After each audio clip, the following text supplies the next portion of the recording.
tonne de carton qui valait 120 $ au début septembre vaut maintenant entre 0 et 40 $. Parfois, certaines compagnies de recyclage doivent même payer les entreprises de transformation pour qu'elles viennent chercher leurs matières recyclables. Eh bien, moi, ça fait 26 ans que je suis dans le domaine et puis c'est la première fois que je vois une crise de cette ampleur-là. En fait, le prix des matières s'est complètement effondré, que ce soit le papier, le carton, le plastique, le verre, le métal. Le prix de toutes les matières recyclables a tombé des fois de 75 jusqu'à 90 %.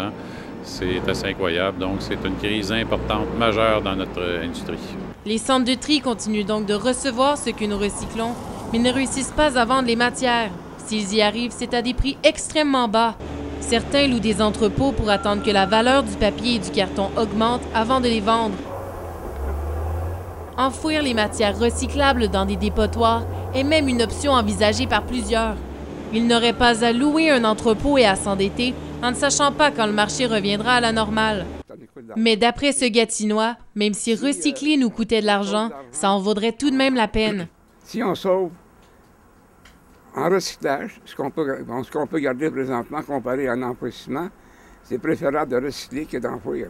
Envoyer les matières recyclables dans des sites d'enfouissement aura un impact sur la sensibilisation au recyclage que la province essaie de faire auprès de la population depuis 25 ans. Au Québec, le recyclage crée des milliers d'emplois qui sont en ce moment menacés par cette crise. Beaucoup d'employés sont inquiets. On est toujours inquiets. Tout le monde est inquiet parce que c'est pas juste le papier, c'est tous les matériels de recyclage.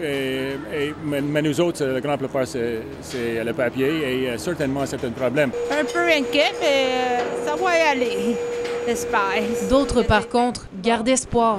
C'est un moment qui passe, puis ça va se replacer. Moi, c'est comme ça que je vois ça. Moi. Rassurer un peu parce que le recyclage, c'est l'avenir. Mais ils disent que cette année, ça va un petit peu moins bien, mais avec les années, ça va peut-être augmenter. La Chine et les États-Unis, qui achetaient une grande partie de notre recyclage, ont complètement cessé de l'importer parce qu'ils ont des problèmes financiers. Il y a aussi trop de recyclage pour la demande. Il faudrait créer de nouvelles entreprises comme des papetières et acheter plus de produits locaux pour faire augmenter la demande.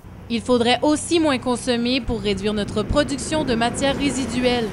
La crise devrait même empirer après le temps des fêtes. Donc, plus la crise va aller début janvier, là, après la période des fêtes, là, le ralentissement économique va se sentir encore plus. Là, donc, je pense qu'à ce moment-là, la crise économique va être encore plus grave. Donc, la demande pour les matières recyclables va être encore moins forte. Les entreprises de recyclage demandent au gouvernement provincial de les aider en leur donnant des garanties de prêt sur les matières entreposées. Elles pourraient ensuite rembourser leurs prêts lorsque les éléments entreposés seraient vendus. On espère aussi des solutions pour augmenter la qualité du recyclage qui sort des centres de tri pour avoir plus de facilité à vendre les produits. Les entreprises savent que tout retournera à la normale, mais ne savent pas combien de temps la crise va durer. Parce que les prix, ça va revenir, c'est pas éternel. Là, le marché, les Chinois sont encore 1,2 milliard et puis la crise, elle va durer ce qu'elle va durer, mais on vit beaucoup d'inconnus. On dit, bon, ça va durer 8 mois, mais peut-être que ça va durer 2 ans. Il n'y a pas grand monde qui sait. Les boules de cristal là, sont un peu embuées ces temps-ci. Malgré les problèmes qu'éprouve l'industrie du recyclage, les citoyens sont appelés à garder leur bonne habitude et à redoubler leurs efforts pour encore mieux trier les matières recyclables. Des milliers d'emplois au Québec en dépendent. Aude Abel pour la Cité collégiale à Ottawa.